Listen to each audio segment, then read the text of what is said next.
His phone was at 12%, and by the time it died, he realized something else was already inside the car with him. This isn't just a story about a late-night drive. This is about the moment you realize the thing following you was never outside.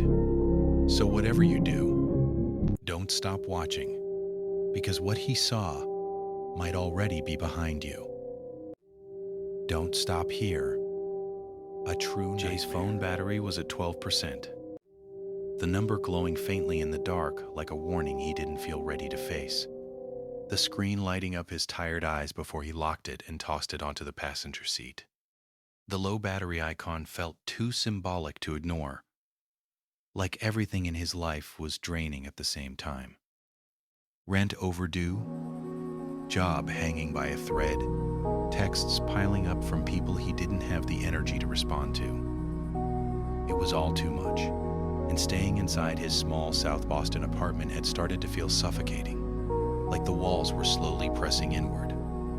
So he left. No plan, no destination, just the need to move. The engine of his old Honda coughed to life as he pulled onto the quiet street, headlights cutting through the thin fog that hugged the ground. The city at night felt different, emptier, quieter, like it had shed its daytime chaos and was left with something more honest, more raw. For a while, everything felt normal. Streetlights stretched ahead, gas stations flickered in the distance, and the radio played softly, slipping in and out of static like it couldn't fully decide to stay.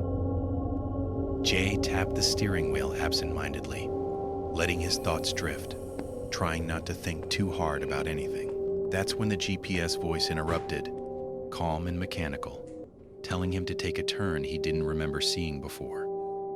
He frowned slightly, glancing at the screen, but didn't question it. A shortcut, probably. And shortcuts sounded good tonight, so he followed it. The moment he turned, something shifted, not in a dramatic, obvious way, but subtly, like the world had quietly changed without announcing it. The streetlights disappeared one by one until there were none left. The houses faded into darkness, replaced by dense trees that crowded the road on both sides. The pavement narrowed, cracked, and uneven, like it hadn't been used in years. A minute later, his signal dropped completely. No bars, no map, just the low hum of the engine and the faint crunch of tires against rough asphalt. Jay exhaled slowly, unease settling into his chest. "It's fine," he muttered, though the words felt empty. The deeper he drove, the more wrong it felt. Not unfamiliar, but wrong like the road wasn't meant to exist, like it wasn't meant to be found.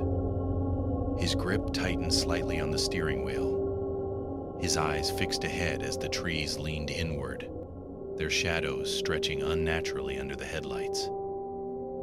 He thought about turning back, but when he glanced in the rearview mirror, the road behind him looked just as endless, just as dark.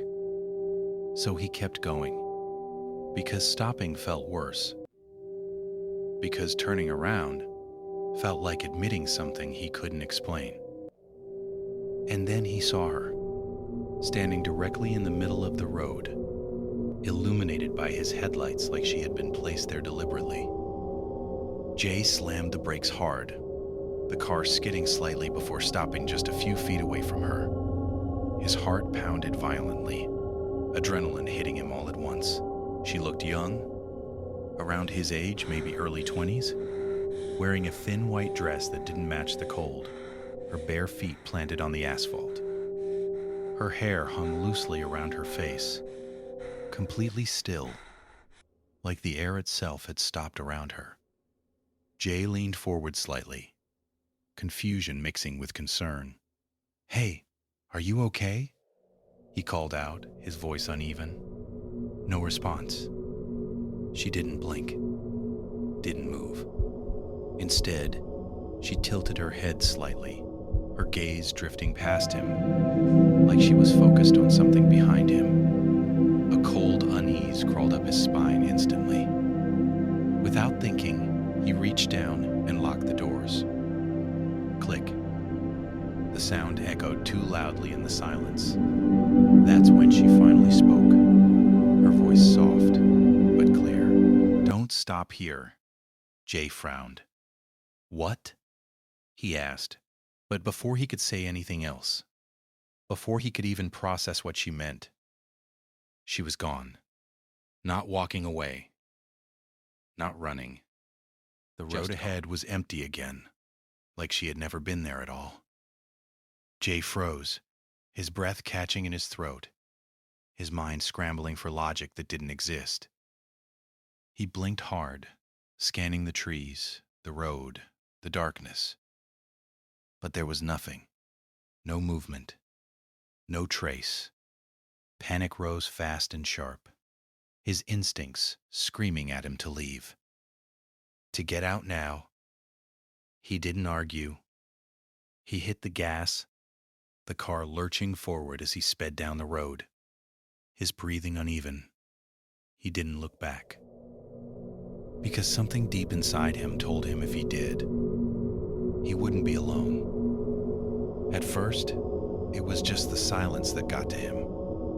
Not the normal kind, the kind that fills space, but something heavier, thicker, like the world itself had muted everything beyond his headlights. The road stretched endlessly ahead, unchanged, the trees forming a tunnel of darkness that swallowed everything else. Jay gripped the wheel tighter, trying to steady his breathing, trying to convince himself it was just stress, just exhaustion. "You're overthinking it," he muttered under his breath. But the words didn't stick, because none of this felt normal. The radio clicked suddenly, blasting static so loud it made him flinch. What the? He reached for the dial, twisting it, but nothing changed. The static shifted, warping into something uneven, something that almost sounded like a voice buried beneath interference. Jay froze, his hand hovering over the controls. "You weren't supposed to see her." His stomach dropped instantly. "Who is this?" he said, his voice low, tense, but the radio didn't respond. At least not in a way that made sense. The voice continued, distorted and uneven.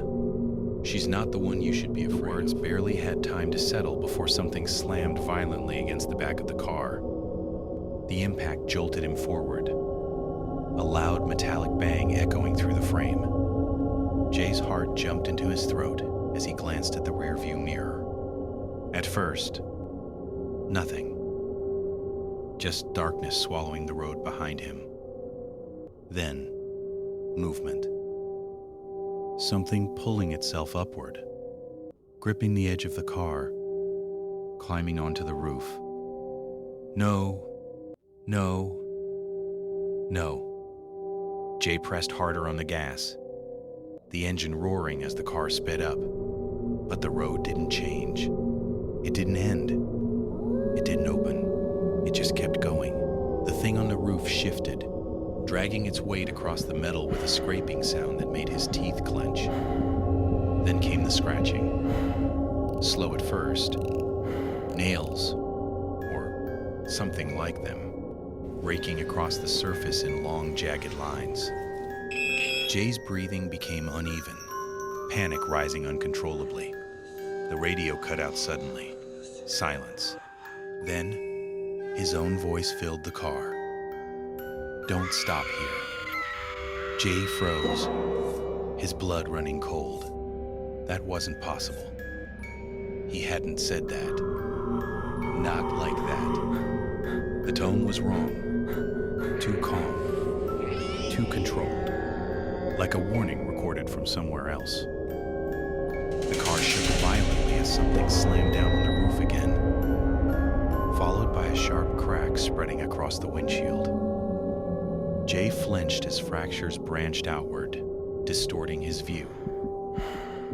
Then another crack, and another. He stared in horror as a handprint appeared on the inside of the glass, pressing outward as if something was trapped within it. His grip tightened as he swerved slightly, barely correcting the car. "This isn't real," he whispered, but he didn't believe it. The cracks spread further, turning the windshield into a web of broken reflections. And in those reflections, he saw her again, sitting in the passenger seat, still, silent, watching. Jay's entire body went rigid. Slowly, he turned his head toward the seat beside him. Empty. Just his hoodie. He snapped his gaze back to the windshield. And she was gone from the reflection, too. Only the cracks remained. Only the endless road ahead. He didn't remember hitting the brakes. But suddenly, the car was still. Completely still. The engine idled softly, the headlights illuminating the same empty stretch of road. The scratching had stopped. The weight on the roof was gone. The radio was silent. It was like everything that had just happened had been erased, leaving only the aftermath behind. Jay sat frozen, his hands locked on the wheel, his heart pounding so loudly it drowned out everything else. Slowly, he turned toward the passenger seat again. Empty. He exhaled shakily, trying to ground himself. That's when his phone buzzed. The sudden sound made him flinch as he grabbed it quickly. The screen lit up, signal fully restored. One notification. A missed call from his own number. Jay stared at it, confusion and fear mixing into something heavier. "That's not possible," he whispered. His thumb hovered over the screen before he noticed the second notification. Voicemail. His chest tightened as he pressed it, bringing the phone slowly to his ear. Static filled the silence at first. Then, his voice. Soft, barely above a whisper. "Don't stop here." Jay's grip tightened as a cold realization began to form. The warning hadn't come from the girl. It hadn't come from the radio. It had come from him. Somehow, somewhere, his breathing grew uneven again as he lowered the phone, staring blankly, and then movement at the edge of the headlights. A figure standing in the road, the girl, exactly where she had been before, waiting. This time, she was looking directly at him, not past him, not through him. At him? Slowly, she raised her hand and pointed behind him. Jay didn't want to look. Every instinct told him not to. But something deeper, something unavoidable forced him to turn slightly toward the rearview mirror. At first, nothing. Then, movement. Inside the car, in the back seat. Something shifting in the darkness. His breath caught as the realization hit him fully. It had never left. It was with him the entire time. Jay turned back toward the road, but the girl was gone again. In her place stood something else. Something wrong. Its shape twisted unnaturally, limbs too long, posture bending in ways that didn't make sense. It stepped forward slowly, deliberately, like it was learning how to exist. The headlights flickered as the darkness pressed inward. The radio crackled back to life. The voice, clearer now, closer. "You stopped." Jay slammed his foot on the gas, but the car didn't move.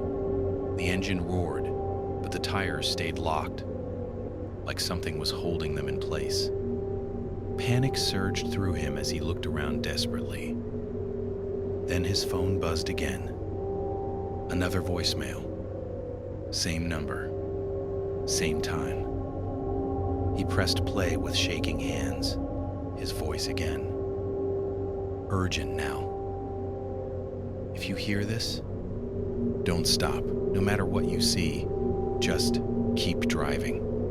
The message cut off into a distorted scream. Jay's breath hitched as the realization fully settled. This wasn't a coincidence. It was a loop, a trap, and he had already failed. The figure reached the front of the car, leaning down toward the cracked windshield, its presence swallowing the light. Jay froze as a cold whisper came from the back seat, right next to his ear. Next time, don't stop. And then if you ever find yourself on a road that doesn't exist on your map, and someone tells you not to stop, you keep driving. Because the moment you stop, it's already too late. And if you made it this far, ask yourself one thing. If your phone rang right now, and it was your own voice on the other end, would you answer? Subscribe for more stories that stay with you after the screen goes dark. And comment below